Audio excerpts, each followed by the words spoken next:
Hey, what's good, Saints? It's your boy D Gaines here, and today we're going to talk about the second motivation to live for Jesus. Hi. You guys already know that Jesus lived, Jesus died, Jesus rose, Abiding Christ videos, let's get it. Hi. So our first motivation to live for Jesus is to remember God's mercies, which Paul illustrated in Romans chapter 12, verse 1. And that video is in the motivation playlist on the Abiding Christ videos page on Facebook. And our second motivation to live for Jesus is the reward. God does reward those who are faithful to Him, even when it comes to loving those who are hard to love. And immediately as I say that, someone just came to your mind right there. That's that person you need to love. And there is a reward for that. When it comes to giving, there's a reward for that. God who sees in secret will reward you for your faithfulness in giving up of your time, your talents, and your treasures. When it comes to abiding in Christ through His Word or through prayer, God rewards you for that. Your Father who sees in secret will reward you for your faithfulness to Him.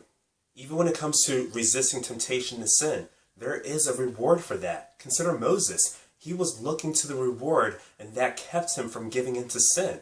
So the pleasures and the joy that came from resisting sin and temptation was his motivation to live for Jesus. And consider Jesus Christ, who is the founder and perfecter of our faith, who for the joy that was set before Him endured the cross and is seated at the right hand of the throne of God. So Jesus' motivation should be the same as our motivation. We should look to the joy that is set before us and live the Christian life that God has called us to live.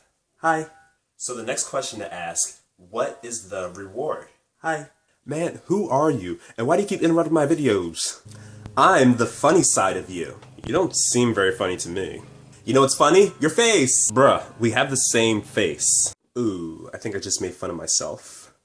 If you're the funny side of me, then I must be the loud side of me. Oh, please don't! That's right! That's right! Who else? Who else? You're so loud. So the first reward that we look to is joy in obedience. Psalm 16:11 says, "You make known to me the path of life. In your presence there is fullness of joy. At your right hand are pleasures forevermore." And this illustrates the truth that when we walk in obedience, integrity, holiness, and purity, there is joy in that. In fact, the psalmist said in Psalm 84, "Better is one day in your courts than 1,000 elsewhere." So look forward to the joy that comes with walking in obedience, holiness, integrity, and purity for God's glory and for your own joy. And number two, we store up treasures in heaven. Nothing is in vain.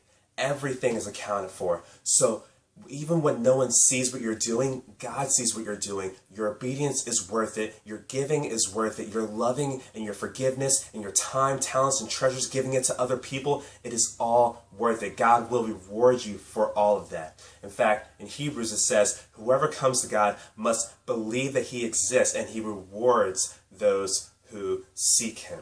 So I pray that you guys will understand that everything you do, God takes account for, and you store up treasures, not here on earth, but in heaven that will last forever. So Saints, when it comes to having a motivation to live for Jesus, number one, look to the joy that is found in obedience. And number two, store up treasures in heaven for God's glory and for your joy. Love you guys so much. And you guys already know that Jesus lived, hey, said Jesus died, hey, said Jesus rose, hey.